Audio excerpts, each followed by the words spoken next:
চাপৰৰ চৰকাৰী ভূমিত উচ্ছেদ চলাবলৈ যোৱা আৰক্ষীক বৰ্বৰ আক্ৰমণ সন্দেহযুক্ত নাগৰিকৰ।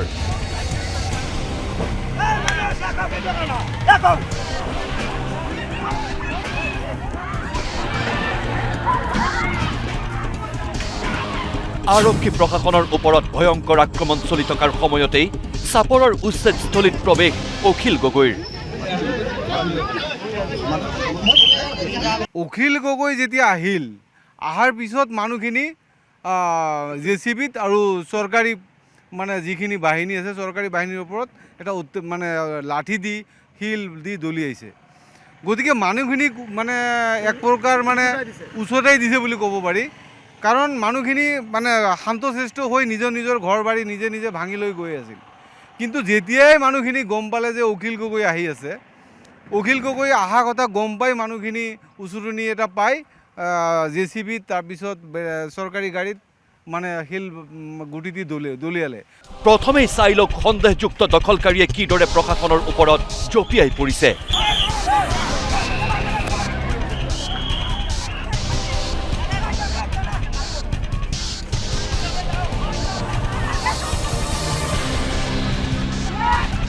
হাতে হাতে শিল ইটা বাঁহ লৈ ভাঙি চুৰমাৰ কৰিছে উচ্ছেদত ব্যৱহৃত এইখন এক্সকেভেটৰ।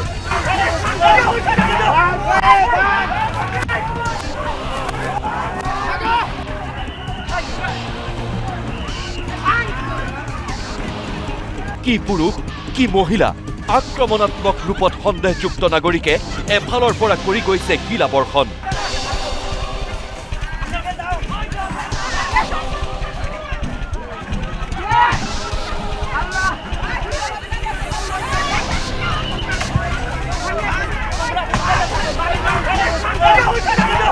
সাৰি যোৱা নাই আৰক্ষী প্ৰশাসন।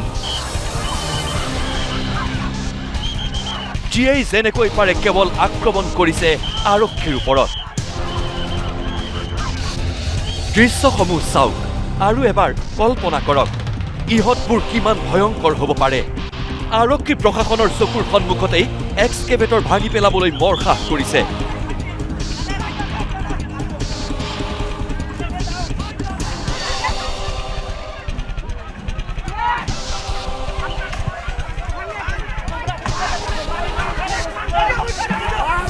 আৰক্ষীক প্ৰহাৰ কৰিবলৈ সন্দেহযুক্ত দখলকাৰী জঁপিয়াই পৰিছে। ইয়াতকৈ আৰু ভয়ানক কাণ্ড কি হ'ব পাৰে?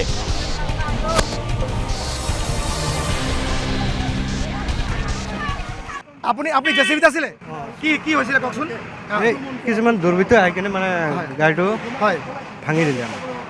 কেতিয়া ভাঙিলে? আপোনাৰ লাগিছে নে কোনোবা? লাগা নাই, আমি যেনে তেনে ওলাই গাড়ীৰ পৰা ওলাইছোঁ। জেচিবিত আছিলে? অঁ আছিলে এইখন। বাহিৰে মানে ইটেৰে যোনে যি পাইছে তাকে মাৰিছে। কি কৰিলে? পলাই গ'লে? আমি তেতিয়া পলাই গ'লোঁ। তেতিয়া ভয় লাগি আছে আমাক, মানে যেনে তেনে আমি ৰক্ষা পালোঁ। চিটুৱেশ্যন নৰ্মেল হৈ আছিলে, পিছত তেওঁলোকে বেছি উৎপাত কৰিলে।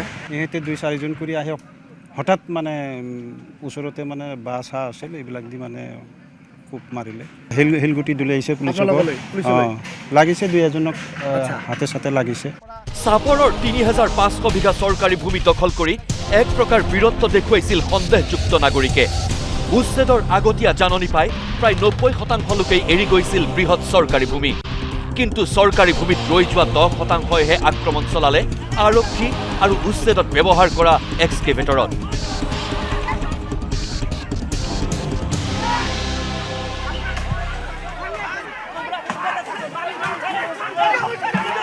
আজি অকল যিবিলাক মানুহে চৰকাৰী মাটিত বেদখল কৰি আছে তেওঁলোকৰহে এভিকশ্যন হৈছে। মানে কোনোবা এজন পাট্টাদাৰ মানুহ আছিল, তেওঁৰ চৰকাৰী মাটিও দখল কৰি আছিল। তেওঁ এই চৰকাৰী মাটিত থকা ঘৰটো ভাঙিব যাওঁতে অলপ অপ্ৰীতিকৰ সৃষ্টি হয়। তেওঁ মানে দুখন জেচিবি শিল মাৰি ভাঙি দিয়ে। কিন্তু ইমানৰ পিছতো সন্দেহজনক দখলকাৰীৰ ত্ৰাণকৰ্তাৰ ৰূপতহে চাপৰত আৱিৰ্ভাৱ হ'ল ৰাইজৰ দলৰ শিৱসাগৰৰ বিধায়ক অখিল গগৈ। আৰক্ষীক আক্ৰমণ চলোৱা আৰু এক্সকেভেটৰ ভাঙি তাণ্ডৱ চলোৱা সন্দেহযুক্ত নাগৰিকলৈ অখিলৰ সাংঘাতিক দৰদ। চৰকাৰী ভূমি দখলমুক্ত কৰিবলৈ চৰকাৰে লোৱা বৃহৎ উচ্ছেদ অভিযানৰ বিৰোধিতাহে কৰিলে অখিল গগৈয়ে। সন্দেহজনক নাগৰিকৰ পক্ষত থাকি অখিলে পুনৰ প্ৰমাণ কৰিলে তেওঁৰ মন মগজু আৰু হৃদয়ত যে অহেতুক প্ৰেম আছে এইসকল সন্দেহজনক নাগৰিকৰ প্ৰতি। অখিলৰ মুখেৰেই শুনক দখলকাৰীৰ প্ৰেমত তেওঁ কিমান পৰ্যায়লৈকে মস্কুল হৈ আছে। এই উচ্ছেদ আমি কেতিয়াও সমৰ্থন নকৰোঁ। এই উচ্ছেদ অসাংবিধানিক আৰু এইটো হ'ল কেৱল আৰু কেৱল মুছলমান মানুহৰ ওপৰত বিজেপি চৰকাৰৰ এটা আক্ৰমণ। আজি মোৰ নিজৰে দুখ লাগি আহিছে, ভূপেন হাজৰিকাৰ গানটোকে অনবৰতে মনত পৰি আছে। অনবৰতে ভূপেন হাজৰিকাৰ গানটোকে, সংখ্যালঘু খেতিয়কৰ এই গানটোকে মনত পৰি আছে। ভাঙি পৰা মন্দিৰ, এই গানটোকে মনত পৰি আছে। আজি সমগ্ৰ অসম জুৰি কেৱল ধৰ্মটো মুছলমান হোৱাৰ কাৰণে, ইছলাম ধৰ্ম হোৱাৰ কাৰণে, মানুহবিলাক মুছলমান হোৱাৰ কাৰণে সমগ্ৰ অসমৰ মানুহৰ ওপৰত যি ধৰণে বিজেপিৰ সাম্প্ৰদায়িক চৰকাৰখনে অত্যাচাৰ কৰিছে, এইটো তেওঁলোকৰ এটা কৌশল, ভোট লোৱাৰ কৌশল। তেওঁলোকৰ এইটো এটা ৰাজনৈতিক ষ্ট্ৰেটেজি যে মুছলমানক যদি আক্ৰমণ কৰে হিন্দু মানুহে পৰা ভোট বেছিকৈ পাব। আৰু সেই কাৰণটোৰ কাৰণেই তেওঁলোকে উচ্ছেদটোক এটা হাথিয়াৰ ৰূপে তেওঁলোকৰ ভোট আহৰণৰ হাথিয়াৰ ৰূপে ব্যৱহাৰ কৰিছে। অখিল গগৈৰ এনে সংখ্যালঘু প্ৰীতি দেখি বিজেপি বিধায়ক চক্ৰ গগৈৰ প্ৰতিক্ৰিয়া। অখিল গগৈ এতিয়া হিন্দুৰ নেতা নহয়, অখিল গগৈ এতিয়া মিয়াৰ লগতে থাকিব। সেয়ে চাপৰত সন্দেহজনক দখলকাৰীয়ে আৰক্ষী প্ৰশাসনক আক্ৰমণ কৰাৰ সময়তো অখিল থাকিল দখলকাৰীৰ পক্ষত। ই অতি লজ্জাজনক। আহোমৰে সন্তান, ক'বলৈকে লাজ লাগে। মোৰে উপাধিধাৰী তেওঁ এগৰাকী ব্যক্তি, মই চক্ৰ গগৈ, তেওঁ অখিল গগৈ। তো মোৰ উপাধিটোৰ কাৰণে আজি মই নিজে লজ্জিত হৈছোঁ।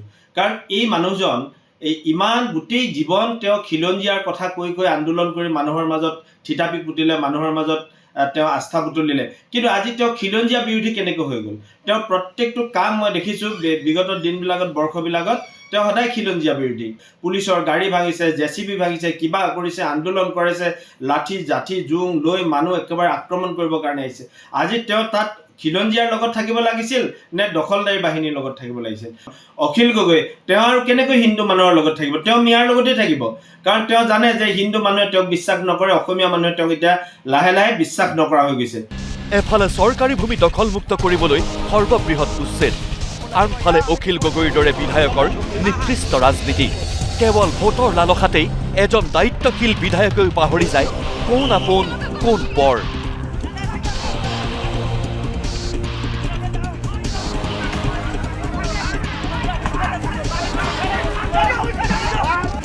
Bureau report, news live.